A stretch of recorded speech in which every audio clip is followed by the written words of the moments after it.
உலகத்தினுடைய மிகப்பெரிய ஜனநாயக நாட்டினுடைய தேர்தல் முடிவுகள் இன்று காலையிலிருந்து வெளியாக ஆரம்பிச்சிருக்கு. அதாவது இந்தியாவினுடைய இந்த தேர்தல் முடிவுகளானது மிகப்பெரிய ஒரு பரபரப்பான சூழலை செய்தி ஊடகங்களையும் சமூக வலைத்தள செய்திகளையும் பார்க்கக்கூடியதாக இருந்தது.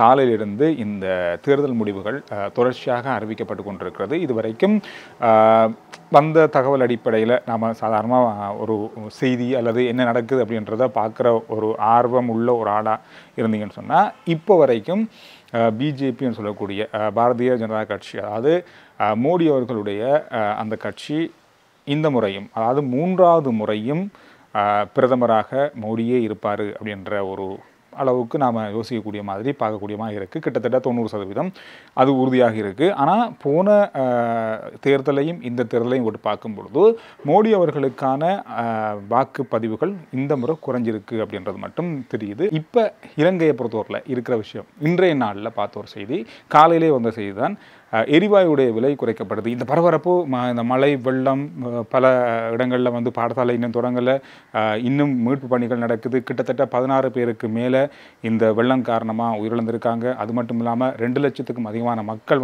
பாதிக்கப்பட்டிருக்காங்க. 32,000 குடும்பங்கள் பாதிக்கப்பட்டிருக்காங்க. இந்த மாதிரி பல விஷயங்கள் தொடர்ச்சியாக இருக்குது. இன்றைய நாள்லையும் பல இடங்களில் மழை வீழ்ச்சி, அதாவது 100 மில்லிமீட்டருக்கும் குறைவான மழை வீழ்ச்சி பதிவாகும். ஆனால் மழை இருக்குது அப்படின்னு மாதிரி சொல்லியிருக்காங்க. கொழும்பு பொறுத்தவரையில் இன்றைய நாளில் நேற்றைய நாளில் இதுவரைக்கும் அந்தளவு பெரிய அளவு மழை இல்லை. அங்கங்கே அப்பப்போ சில தூறல்கள் இருந்துச்சு. மற்றபடி வெளி மாவட்டங்களில், காலி, மாத்ரா போன்ற மாவட்டங்களில் இன்னும் மழை வெள்ளம் தேங்கி நிற்பதால் இன்னும் மக்கள் சிரமத்துக்குள்ளாகி இருக்காங்க. அது மட்டும் இல்லாமல் கிட்டத்தட்ட 35,000 வீடுகளுக்கான மின் இணைப்புகள் துண்டிக்கப்பட்டிருக்கிறது. இந்த மழை சீரற்ற காலநிலை காரணமாக இந்த மின் துண்டிப்புகள் ஏற்பட்டிருப்பதாக சொல்லப்பட்டிருக்கு. இதில் குறிப்பாக இன்னும் 2 நாட்களாகியும் கூட சில இடங்களில், சில வீடுகளில் இன்னும் மின்சார இணைப்பு கொடுக்கப்படலை. காரணம், மரம் விழுந்திருக்கு, தண்ணி, மின்சார சபை ஊழியர்களால் இதை மீள இணைக்க முடியாத நிலைமை. இந்த மாதிரி பல விஷயங்கள் தொடர்ச்சியாக பார்க்கக்கூடியதாக இருந்தது. அதோடு மட்டுமில்லாமல் மீட்பு பணிகளுக்கு மிக விரைவான துரிதமான நடவடிக்கைகள் தொடர்ச்சியாக இடம்பெற்று வருது. இன்னும் 2-3 நாட்களுக்குள்ள இந்த மழையினுடைய தாக்கம் குறையும் அப்படின்ற மாதிரியும் சொல்லியிருக்காங்க. சரி, இன்றைய நாளில் லிட்ரோ நிறுவனம் அறிவிச்சதும் படி, அதுக்கு முதல் இன்னொரு விஷயம், போன மாதமும் கூட இந்த எரிபொருளுக்கான விலைகள் குறைஞ்சிருந்தது. எல்லாமே கிட்டத்தட்ட எரிபொருள் விலை அதிகரிக்கும் போது இந்த போக்குவரத்து கட்டணங்கள் அதிகரிக்கும், எல்லாமே அதிகரிக்கும். ஆனால் குறைக்கப்படும் போது எதுவுமே குறைக்கப்படாது. அது சாதாரணமாக நம்ம நாட்டில் இருக்கிற ஒரு வித்தியாசமான டிசைன். அது என்ன டிசைன்ன்றே தெரியாது.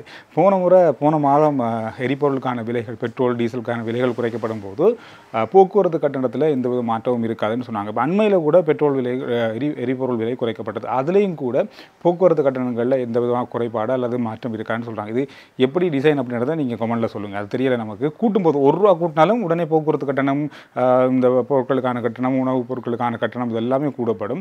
குறைக்கப்பட்டால் எதுவுமே இல்லை. சரி, இன்றைய நாளில் லிட்ரோ எரிவாயுடைய விலை நான் நினைக்கிறேன் ₹150 குறைச்சிருக்காங்க. ₹150 குறைச்சிருக்காங்க. 12.5 கிலோகிராம் இடையுள்ள இந்த சிலிண்டருக்கான விலை இப்போ புது விலை ₹3,790 மாறி இருக்குது. 5 கிலோவுக்கு ₹60 தான் குறைச்சிருக்காங்க.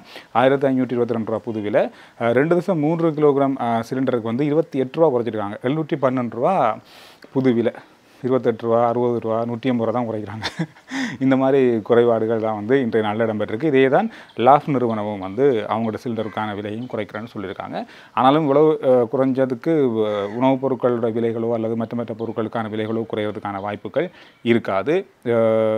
பொதுவாகவே நான் முதல்ல சொன்ன ஒரு டிசைன் தான் அது. அதோடு சேர்த்து இன்னும் ஒரு செய்தி என்ற நாளில் பார்க்க கிடைச்சது. இந்த வீடியோவை நிறைய பேர் பார்த்துருப்பீங்க. அதாவது புகப்பீட்டிய அபிசாவலைக்கும் இடையில் இருக்கிற ரயில்வே தண்டவாளத்தில் பேருந்து ஒன்று பயணித்தது. அதாவது வெள்ளம் காரணமாக, மெயின் ரோட்டில் வெள்ளம் காரணமாக பஸ் போக முடியாத இருந்த நேரத்தில் இந்த பஸ் ஆறது என்ன செஞ்சுக்காரன்னு சொன்னால், இது 2-3 நாளைக்கு முதல்ல வந்த வீடியோ தான், நிறைய பேர் பார்த்துருப்பீங்க. ஆனால் இது ஒரு சட்டவிரோதமான விஷயம். அதாவது அது ட்ரெயின் போக்குவரத்து உள்ள பாதை. இது அவர் பேருந்தை ரயில் பாதை மூலமாக செலுத்தியிருக்காரு. இது ஒரு தண்டனைக்குரிய குற்றம் அப்படின்னு சொல்லி சாரதி கைது செய்யப்பட்டு இப்போ அவர் விளக்கமறியலில் வைக்கப்பட்டிருக்காரு. இந்த பரபரப்பான காலகட்டத்துக்குள்ள இப்படியான சம்பவங்கள் நடந்திருக்கு.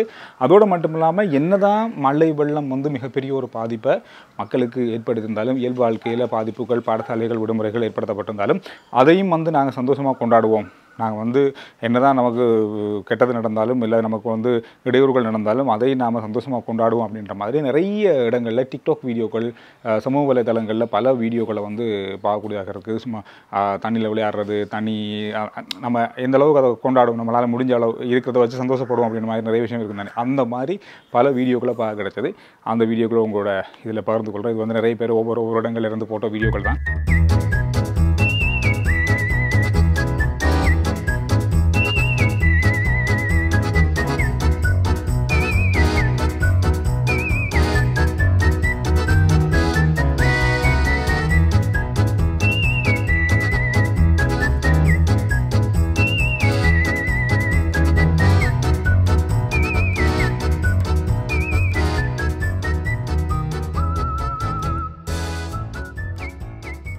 Arch Chandru report YouTube channel, Facebook page ரெண்டையும் ஃபாலோ பண்ணுங்கள்.